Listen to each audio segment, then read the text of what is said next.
Thomasians! After 2 years of online learning, we are finally back here in the UST campus where our roaring tigers are waiting for their turn to pounce on the wonderful experiences that come with being a Thomasian.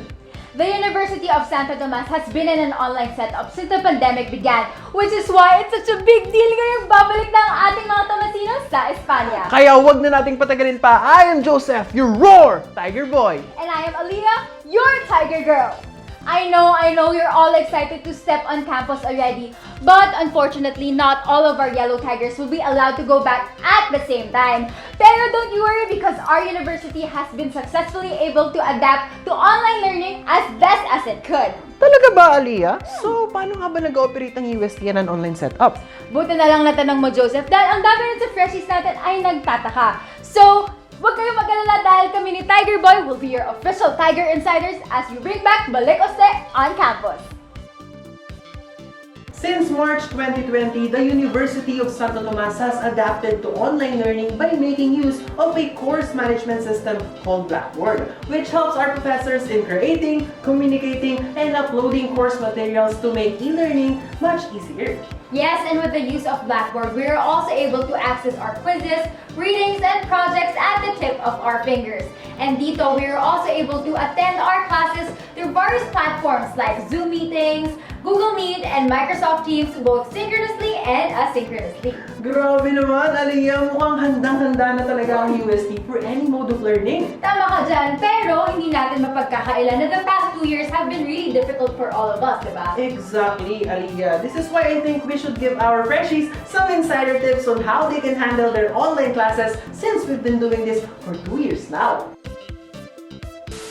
With so many things going on around us, it becomes very challenging talaga to keep track of the things that we need to accomplish as students. Kaya naman, our number one tip for you Thomasians is to make use of a weekly planner so that you'd be able to see your pending tasks right away. You can also keep up with your to-do list by using applications such as Google Calendar, Notion, Kilonote, Colonote, or your OG handy-dandy sticky notepads if you want to keep things traditional. Tama! Pero alam mo Joseph, even though with the weekly planner, hindi ko pa rin talaga maiwasan na ma-distract with the amount of things happening on my screen and in my environment. I know what you mean, Aliyah. Kaya naman for our tip number 2, importante talagang mag-unplug tayo every now and then, which our Thomasians can do by turning on their do not disturb modes on their phones to help them focus and give them room to breathe. Tama! And for our third and last tip, this is for the ones who have a difficult time finishing their tasks on their own. Our tip number 3 for our Thomasians is to get yourself a tiger buddy. Para naman di kayo nag-iisa when you're doing requirements. Yes, a tiger buddy is someone who has the same goals as you and you accomplish it together. You motivate and hold each other accountable when you don't push through with your plans. And although classes will still be held online for some tigers, that shouldn't stop you from making meaningful connections.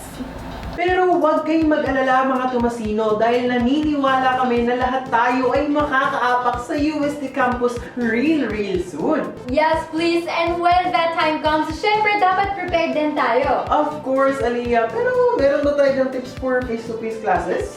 Syempre, tinatanong pa ba yan? Meron!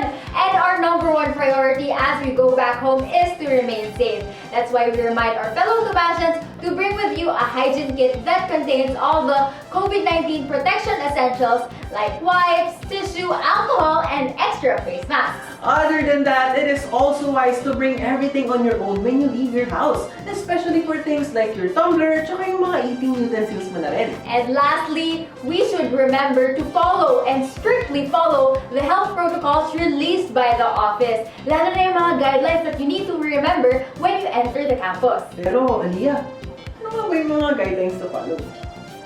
Although the specifications differ from each college, but the general guideline includes scanning your temperature before entering the campus.